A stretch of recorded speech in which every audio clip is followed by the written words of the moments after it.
Trump open to visiting China, but summit still uncertain amid trade talks. U.S. President Donald Trump said that he is not pursuing a summit with Chinese President Xi Jinping, but may visit China following an invitation. "I may go to China, but it would only be at the invitation of President Xi, which has been extended. Otherwise, no interest," Trump posted on Truth Social. Although unconfirmed, aides on both sides have discussed a potential meeting during Trump's Asia trip later this year. If it happens, it would be the first face-to-face meeting between Trump and Xi since his second term began, as U.S.-China tensions remain high. A possible meeting could occur around the Asia-Pacific Economic Cooperation (APEC) summit in South Korea from October 30th to November. Meanwhile, U.S.-China trade talks resumed this week in Stockholm, which analysts say could pave the way for a leaders' summit. However, a spike in tariffs or new export restrictions could derail such plans.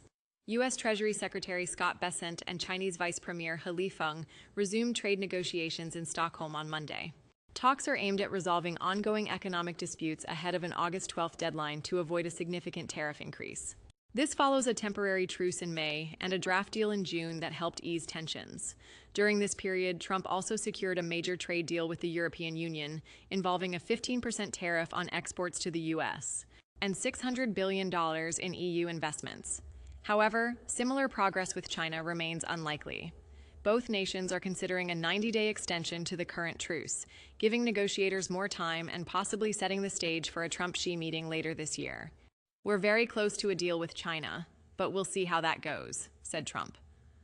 Ongoing disputes and economic pressures talks have focused on tariffs and restricted exports such as rare earth minerals and U.S.-made AI chips. Broader issues remain unresolved, with the U.S. criticizing China's state-supported economy and China pushing back against U.S. tech export restrictions.